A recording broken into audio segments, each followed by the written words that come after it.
नमस्कार, आदाब, सत श्री अकाल। मैं हूं आशीष हलाइब और आप देखना शुरू कर चुके हैं क्राइम सीरीज 47। आरोही या बन्ना शेख एडल्ट फिल्म कहें या गंदी फिल्म की अभिनेत्री या स्टार कहें, इनमें से यह नाम काफ़ी जाना माना है। दोनों ही नाम उसी एक्ट्रेस के हैं जिसकी फ़ोटो आप वर्तमान में स्क्रीन पर देख रहे हैं। वर्तमान में यह नीली स्टार इंडिया में ही रह रही थी और इसने अपना नाम यहाँ पर रिया रखा हुआ था। हालांकि भारत में नीली फिल्मों में या कहें गंदी फिल्मों में काम करने के लिए उसने अपना नाम आरोही रख लिया था।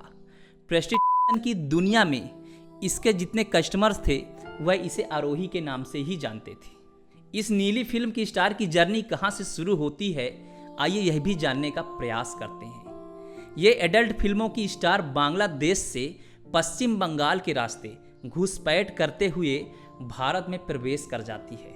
जब यह बंगाल के रास्ते से भारत आई थी तो यह अकेली नहीं थी, बल्कि इसके साथ इसकी माँ और इसके भाई और बहन भी घुसपैठ करके भारत आ गए थे। घुसपैठ के जरिए भारत में आने के बाद इसकी माँ रूबी शेख अमरावती में रहने वाले व्यक्ति अरविंद बर्डे को अपने प्रेम जाल में फंसा लेती है और ये दोनों आपस में शादी कर लेते हैं। इन्हें मालूम था कि बांग्लादेश का हम नागरिक होकर ज़्यादा दिन इंडिया में नहीं टिक पाएंगे, इसीलिए एक हिंदू शख्स को ढूंढकर रूबी शेख अरविंद बर्डे से विवाह कर लेती है। जब इस नीली फिल्म की स्टार की माँ रूबी शेख अरविंद से मिली तो इसने अपना नाम उसे अंजलि बताया था और खुद का घर पश्चिम बंगाल में होने का दावा किया था। अरविंद बर्डे ने रूबी को अपने पत्नी का दर्जा दे दिया था। उसके बाद दोनों ने मिलकर तीनों बच्चों के जन्म प्रमाण पत्र, आधार कार्ड और अन्य दस्तावेज भी बनवाए और यहीं से बन्ना शेख को अपना नया नाम रिया बर्डे मिल जाता है और जो आगे चलकर बड़ी स्टार बनने वाली थी। इस क्राइम केस में आगे बढ़ूं, आप सभी से गुजारिश है आप चैनल को भले सब्सक्राइब मत कीजिए, लेकिन इस वीडियो को एक लाइक देकर सच्चाई का साथ जरूर दीजिए। तो बढ़ते हैं पुनः क्राइम केस की ओर। अब इधर रिया की माँ उर्फ अंजलि शादी के बाद अपने पति अरविंद के साथ 2 बच्चों को लेकर कतर चली जाती है और इधर बन्ना शेख उर्फ रिया इंडिया में अकेली रुक जाती है और मुंबई से सटा हुआ इलाका उल्लासनगर में रहना शुरू कर देती है। उल्लासनगर मुंबई क्षेत्र का एक सस्ता और टिकाऊ जगह है जहां पर हर तरीके के लोग सरवाइव कर पाते हैं, क्योंकि इस क्षेत्र में काफ़ी स्लम एरिया भी पाए जाते हैं जहां लोग रेंट पर रहते हैं। साथ ही रूम के किराए भी यहाँ बहुत कम लगते हैं। यूँ कहें कि यहाँ दूसरे राज्यों के शरणार्थियों के लिए सस्ता व्यवस्था है, इसीलिए मुंबई क्षेत्र में काम करने वाले बहुत सारे लोग या मजदूर वर्ग या कुछ स्ट्रगल करने वाले फिल्मी क्षेत्र के लोग भी उल्लासनगर को प्रेफर करते हैं। इन्हीं में से एक थी बन्ना शेख उर्फ रिया और इसी क्षेत्र का फ़ायदा उठाते हुए यह गंदी फिल्मों की स्टार ने भी उल्लासनगर को अपना बसेरा बना लिया। अब यह भी जान लेते हैं कि कैसे शुरू हुई थी बन्ना शेख की एडल्ट फिल्मों और जिस्मानी मार्केट में एंट्री।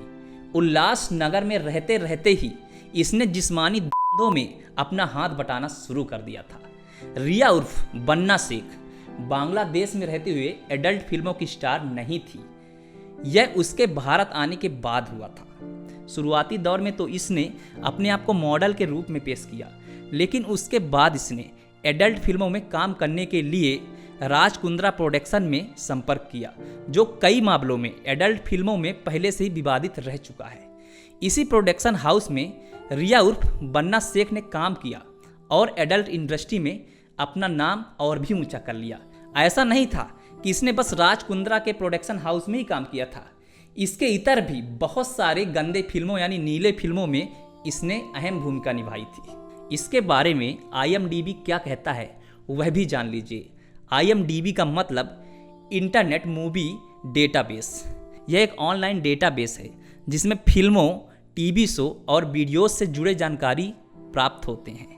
इसमें अभिनेताओं, निर्देशकों और फिल्मों में योगदान करने वाले लोगों की जानकारी को साझा की जाती है।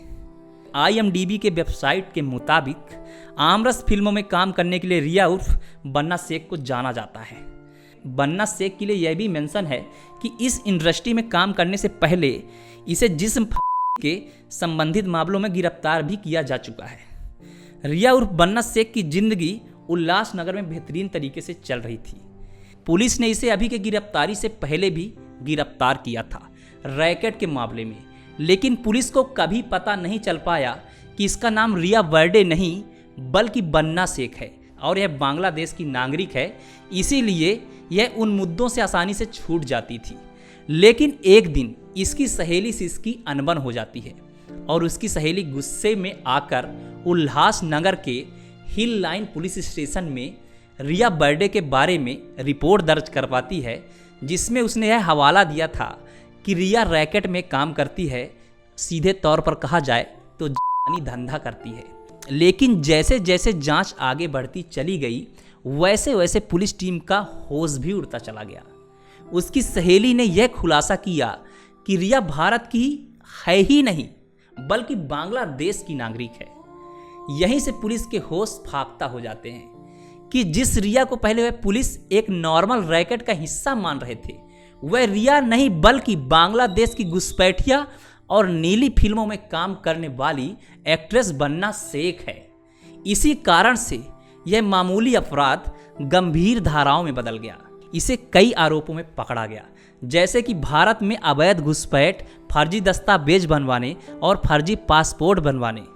पुलिस के गहराई से जांच करने पर यह भी मिला कि उसका जन्म प्रमाण पत्र, स्कूल लीविंग सर्टिफिकेट, पासपोर्ट में अलग अलग जन्म स्थान लिखे हुए थे।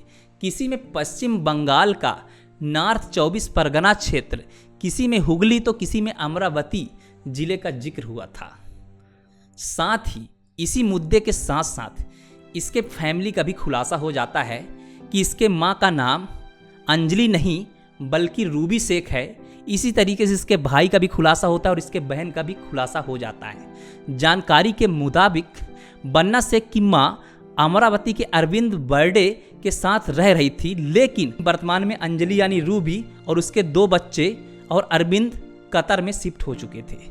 तो कुल मिलाकर नीली फिल्म की मलिका बन्ना शेख ही भारत में वर्तमान में उपलब्ध थी, तो उसे गिरफ्तार कर लिया गया और उसके फैमिली की खोज गिरफ्तारी के लिए लगातार की जा रही है।